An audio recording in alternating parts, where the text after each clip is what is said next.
The air in the Ardennes is so cold it hurts to breathe. It's dawn, December 1944. Inside a German Panther tank, the crew holds its collective breath. You can almost feel their frozen knuckles, the tension in their shoulders as the starter motor groans. Straining against the gelid oil in the magnificent Maybach engine. It coughs. It sputters. It dies. Silence. Then, from across the snow-dusted valley, a sound drifts through the skeletal trees. A single sharp bark followed by a low, confident, and utterly infuriating rumble. An American Sherman has just woken up. No drama, no fuss. It just started. The Germans had been told the Sherman was a death trap, a Ronson that lit up with the first hit. And while its armor wasn't the thickest, what the German soldiers on the ground truly came to fear wasn't the Sherman's gun, but its ghost. You'd knock one out, a plume of smoke marking your victory, and before the smoke even cleared, another one would be rumbling over the ridgeline. Then another, and another. They just kept coming. This wasn't magic. This was the M4's real secret weapon, the engine that started every single time. It was the relentless, unstoppable momentum born from pure, unglamorous reliability. While German engineers chased perfection, crafting powerful but temperamental engines, American industry embraced a different philosophy. They didn't build one perfect engine. They built several incredibly dependable ones.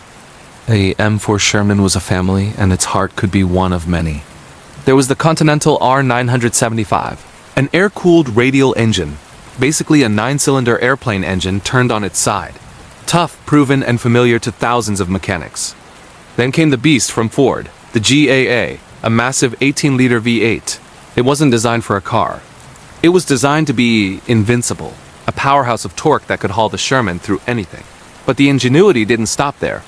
When engines were scarce, Chrysler did something brilliantly absurd. They took 5 straight 6 automobile engines, strapped them together around a common crankshaft, and created the A57 Multibank. It looked like a mechanical nightmare, a madman's invention, but it worked. It was heavy, it was complex, but it kept the assembly lines moving and Shermans rolling towards the front. General Motors contributed too, with their twin diesel setup. Each engine was a different answer to the same question.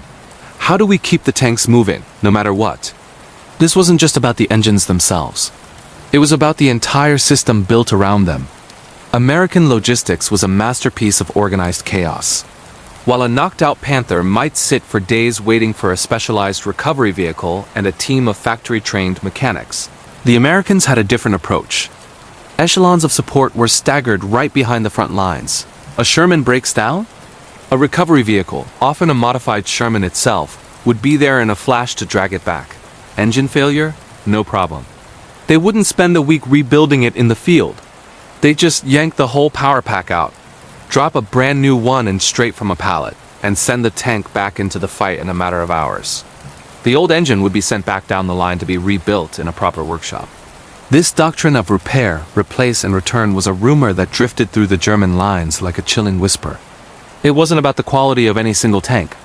It was about the quantity of available tanks. It was about uptime. It was about momentum. The Americans understood that a war of attrition isn't won by the one with the best weapon, but by the one who can keep fighting the longest. Every Sherman that started in the frozen morning was another link in an unbreakable chain, an industrial anaconda slowly squeezing the life out of the Third Reich. And so, back in the Ardennes, the silence in the German line is broken again only by the grinding of a desperate starter motor. But from the American side, the sound is growing. It's not just one engine now.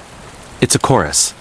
The steady hum of dozens of reliable hearts, a mechanical symphony of impending doom. The tracks bite into the fresh snow, churning it into a muddy slush, as the silhouettes of Shermans begin to crawl forward, rolling steadily toward an unseen, unforgiving front.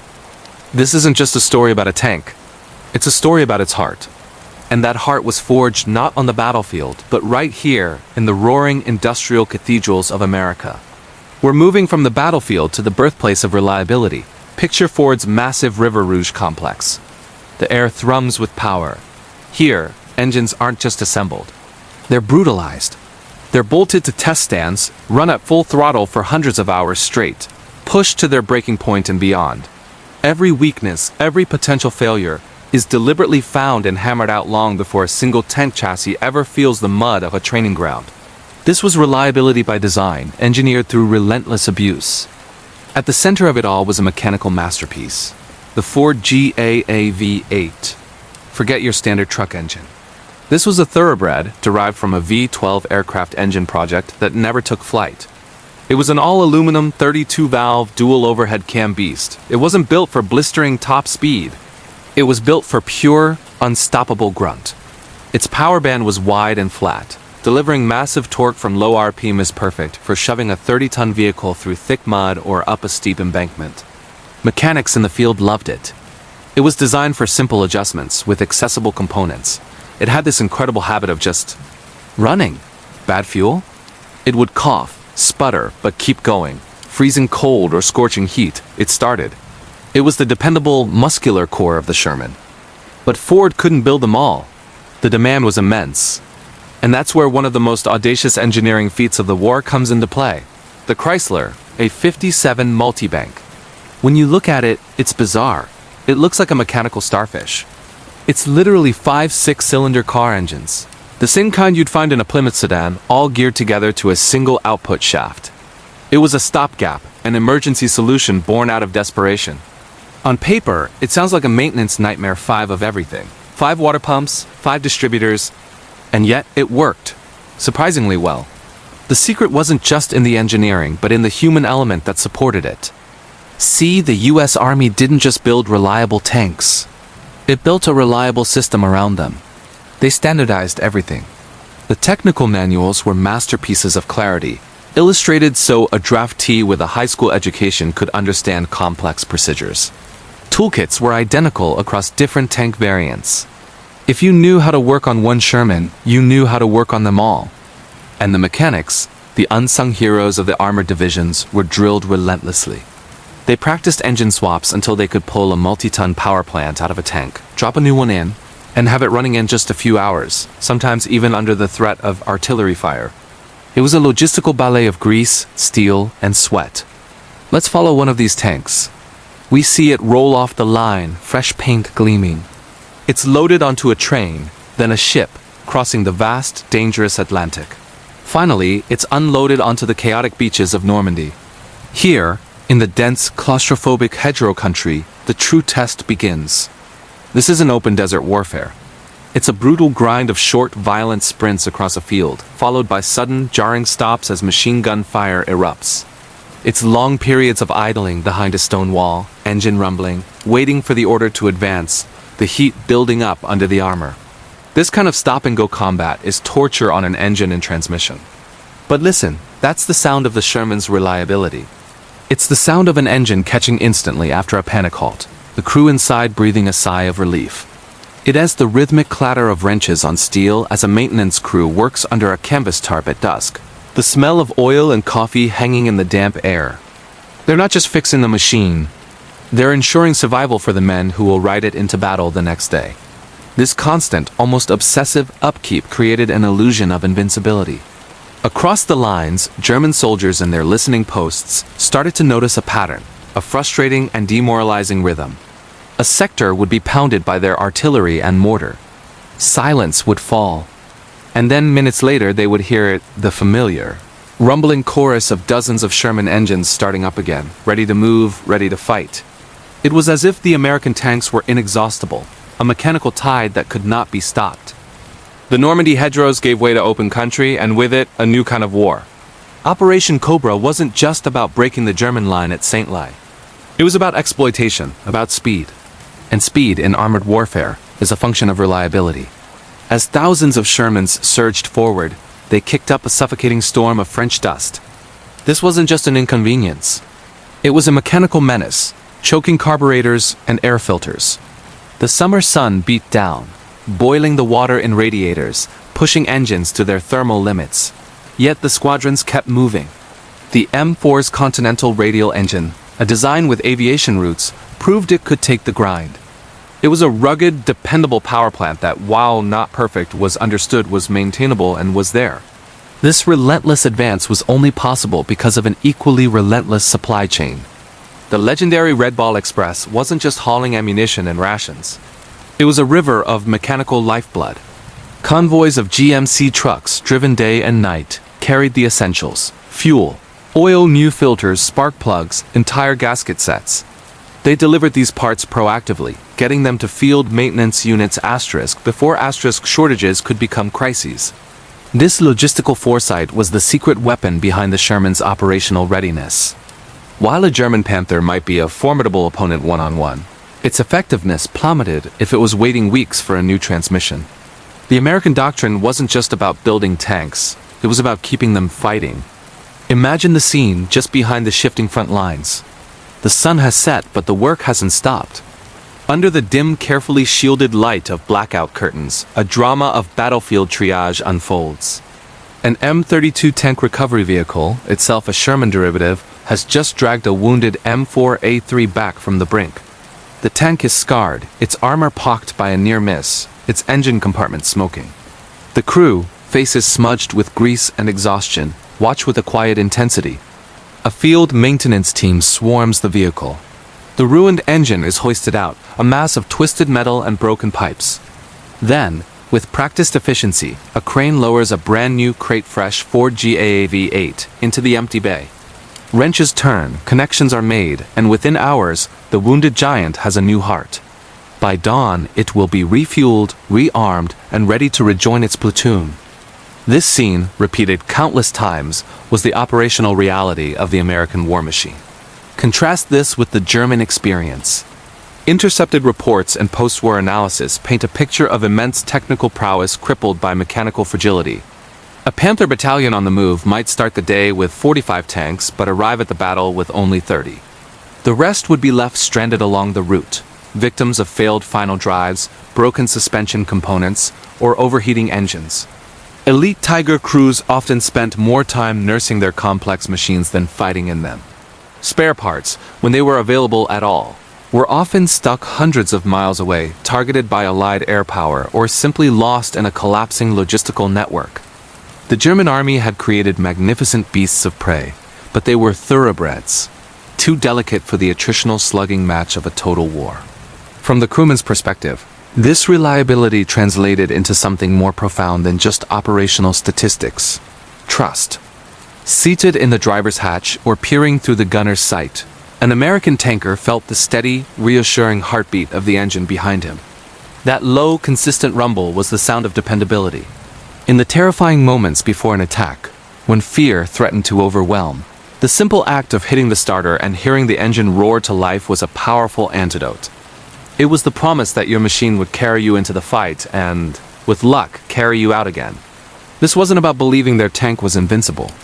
It was about believing it wouldn't fail them when they needed it most. And this story wasn't confined to Europe. Across the vast expanse of the Pacific, the challenge was different but no less severe. Here, the U.S. Marine Corps favored the M4A2 Sherman, powered not by a gasoline engine, but by a pair of linked Detroit diesel 6-71 engines. These diesels chewed through the humid, salt-laden air of tropical islands, their torque proving ideal for churning through coral beaches and dense jungle. On Guadalcanal, on Tarawa, on Okinawa, the diesels earned a reputation for cold reliability in the hottest of climates. They were less prone to the fuel fires that plagued gasoline engines, and their robust nature meant they could endure the brutal conditions of island-hopping campaigns. Once again, the Sherman adapted, its fundamental design proving versatile enough to be a workhorse in a completely different theater of war. And so, a quiet, unsettling realization began to dawn in the German and Japanese high commands. They had analyzed the Sherman's armor, its gun, its silhouette. They had calculated its theoretical weaknesses and briefed their own crews on how to exploit them. But they had consistently failed to grasp its most decisive quality.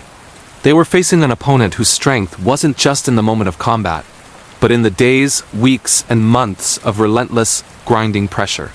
They kept underestimating a tank they simply couldn't outlast. The mercury plummets.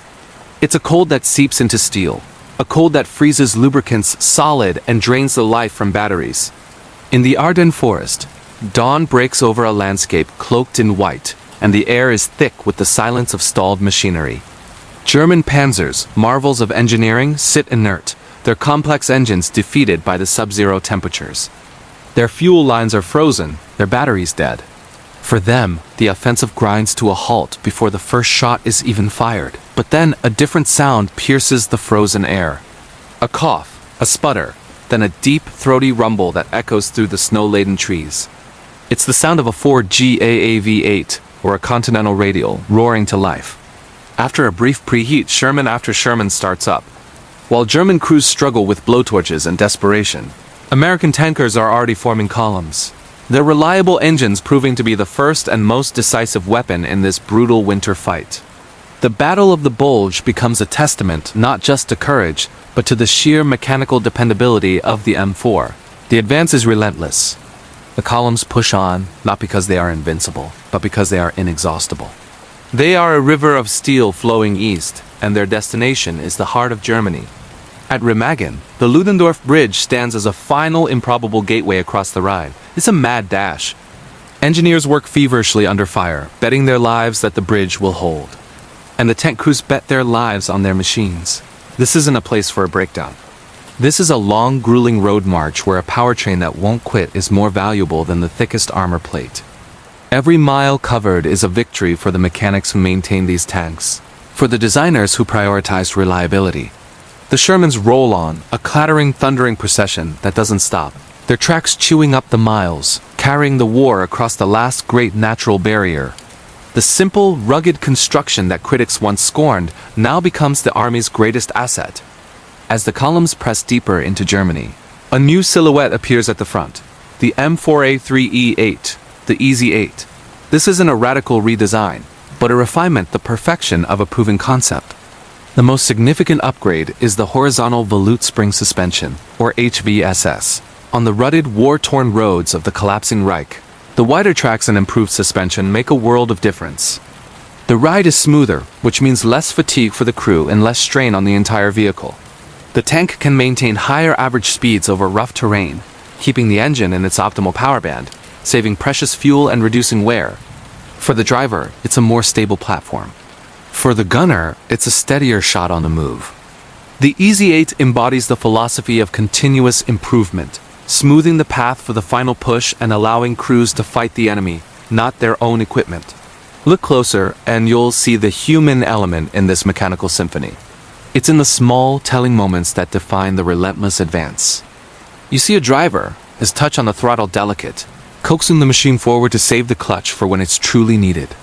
You see a crew chief, his logbook filled with meticulous notes on engine hours, oil pressure, and fuel consumption, a Bible of mechanical health. At a brief halt, you watch a quartermaster and his team swarm a tank, swapping out a carburetor in minutes, their hands moving with the practiced efficiency of a pit crew. This isn't just about the factory that built the tank. It's about the ecosystem of maintenance and supply that keeps it running. It's a culture of making it work, of keeping the iron heart beating no matter what. This logistical masterpiece is the unseen engine of the entire Allied war machine, turning potential into relentless momentum. Contrast this with the scene on the other side. The once mighty Panzerwaffe is now a ghost of its former self, fueled by desperation. We see a Panther, its hull a patchwork of scavenged parts, cannibalized from 3 other wrecks just to make one runner. Its precious Maybach engine is running on diluted, low-quality fuel, forcing the driver to over-rev it constantly just to keep up, pushing the finely tuned engine far beyond its limits toward catastrophic failure. Every kilometer is a gamble. Every command is a plea for the machines to hold together just a little longer. For the German tankers, the war has become a battle against their own collapsing logistics. The pursuit tightens. The Ruhr pocket is closing, a giant cauldron of industry and men being encircled. The Allied columns don't stop. They move day and night, a steel boa constrictor squeezing the life out of the enemy's heartland. They move because they can. They move because their engines keep running, their tracks keep turning, their hearts keep beating. The end is near. You can feel it in the air, in the rumble of the endless columns, a poised breath before the final inevitable collapse. The Battle of the Bulge was over. As the winter of 1944 bled into the spring of 1945, a strange silence began to fall over the German armored columns. It wasn't the silence of victory, but the sputtering cough of an engine giving up the ghost. One by one, the mighty Tigers and Panthers, the pride of the Panzerwaffe, ground to a halt. Not always from a well-placed shell, but from a broken transmission, a failed final drive, a fuel pump that simply quit. They ran out of fuel, out of parts, and out of time. Meanwhile, on the Allied side of the line, a different story was unfolding. The numbers tell a tale more devastating than any single tank duel. U.S. Army availability rates for the M4 Sherman consistently hovered around 90%. That means for every 10 Shermans, 9 were ready to fight at a moment's notice. The Germans? On a good day, they were lucky to field half their theoretical strength. The war of attrition wasn't just about factories. It was fought every single day in muddy fields and makeshift motor pools. And the Sherman was winning it. This wasn't an accident. It was a philosophy forged in steel back in Detroit and Lima, Ohio. Go back to the blueprint. Look at the Ford GAA V8 or the Chrysler A57 Multibank. They weren't just powerful. They were designed from the ground up to be maintained. Mechanics could swap out a Sherman S engine in the field in just a few hours, using a recovery vehicle cess crane.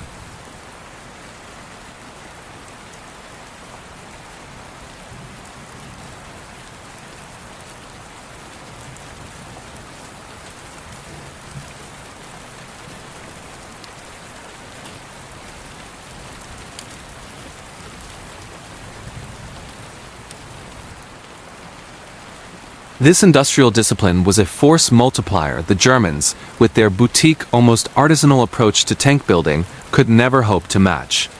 The U.S. Army's doctrine treated the tank's mechanical heartbeat as sacred. Every crew was trained not just to fight but to maintain. The daily checks, the preventative maintenance, the bond between a driver and his engine. This was the lifeblood of the armored divisions. Now let's be clear. The Sherman wasn't perfect. We've all heard the stories, and they have a basis in fact. Early models with dry ammunition stowage were vulnerable to catastrophic fires when hit. The complex Chrysler A57 engine, cobbled together from 5-car engines, was a maintenance headache in its own right, though it kept tanks rolling when V8 South were scarce. But the key isn't the problem, it's the solution. The U.S. Ordnance Department was relentless. The dry stowage problem? They engineered wet stowage, surrounding the ammunition with a water glycol mixture that dramatically reduced the risk of fire.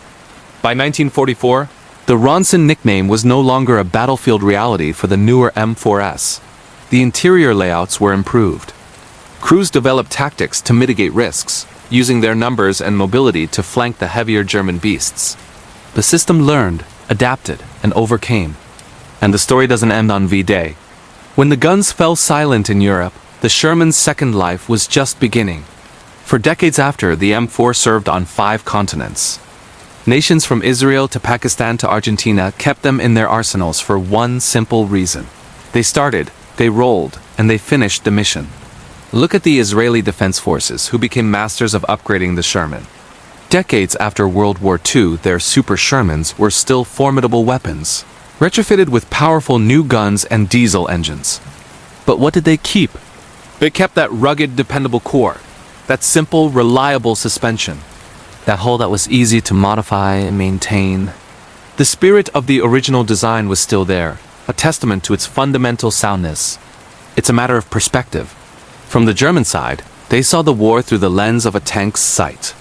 They measured a tank by the thickness of its armor and the caliber of its gun. In those narrow metrics, their machines were often superior.